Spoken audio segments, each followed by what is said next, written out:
I believe there are two key roles of leaders. Wouldn't you agree? The first is to peer deep into the future, to find an opportunity, a place to lead your team. The second is to call back to those following you to say, come this way. After all, leadership implies followership. My biggest beef is people who call themselves leaders when no one is or wants to follow them. But that aside, let's talk about your first role, that duty and ability to envision the future. How does one do that? I believe there are four key principles that you can apply to sharpen the skill of future thinking. And yes, I believe it's a skill, or at least a practice. Your ability to sharpen your focus on the future stems from the ability to clearly see and move away from hindrances and toward opportunity in either the current moment or the future. You might want to draw that out as a 2x2 matrix to follow me. The first motivator as a leader is to move your team away from the negative, to protect your team and strive to move them to a better or safer place. In the current moment, this presents itself as danger. What is that problem that threatens your team's quality, productivity, or results? This is the easiest to see, but can be a challenge to see the future, for the danger posed does not give you a solution or a sense of direction, but it does cause you to act quickly.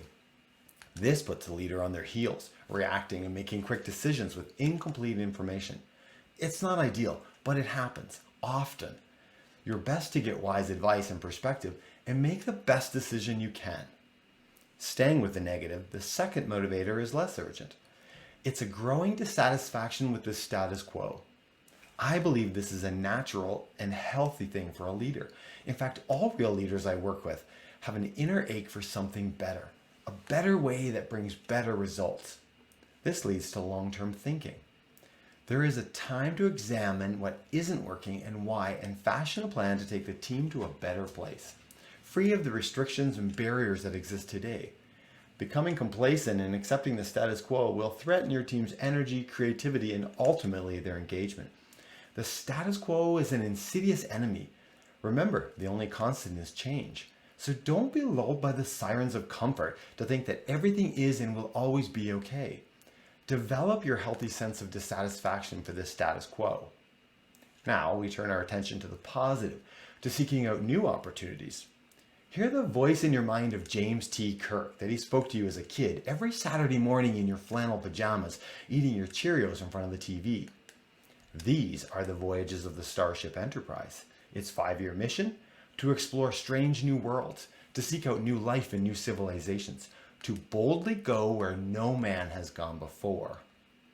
Kirk and his crew had their fill of danger in every episode, but their quest was not safety, but discovery. A great leader has the same perspective. Your job is to seek opportunity and lead your team on the adventure to subdue it. The first form of this is in the immediate. By some act of fate, perhaps Lady Luck drops the chance of a lifetime in your lap. This is a quick win. This could be an acquisition, a supply chain deal, or a client in dire need. Whatever it is, your job is to recognize it and act. Don't dilly-dally. He who hesitates is lost. That's an easy one. The fourth practice is the hardest: finding new undiscovered opportunities. I call this the game changer. This practice is not pushing you from behind as the first two I described, nor does it come to you unbeknownst. No, you must seek this to find it. You must search in the dark. This is the long-term opportunity. This is where the real reward is, because if you can find it, you can be the first to capitalize on it. The reward could be a financial windfall or market leadership, but it will also be the best opportunity to build engagement and excitement on your team. To find this, you must step back to move forward. By that I mean you must find a quiet space, settle yourself, and rethink the world around you. Think as if you were flying high above the earth. What do you see? What are the trends and patterns happening? Why is the current level of activity happening now? What are the problems that current practices aren't fixing? What could be possible if we did something, offered something, or built something that didn't exist today? Take a step back and look at the macro trends, the sweeping direction happening in your industry. Knowing the trajectory of how your industry has been changing may give you clues to the direction it is moving. Learn to recognize both trajectory and momentum. That skill will not be honed in a 30-minute block in your calendar. Opportunity will not reveal its wares on a whim. You must cultivate your relationship with opportunity, nurture it through time and practice, but it will reveal its secrets when you least expect it. Learn the discipline of thinking. Stop running and reacting so you can quiet your spirit and focus on what might be possible in the future. Now, find a sheet of paper and draw that 2x2 matrix with the current and the future juxtaposed to the hindrances and the opportunity, and begin to tease out 4 possibilities to get you and your team moving. With a little time and thought, you will have achieved the first leadership practice and can begin the second.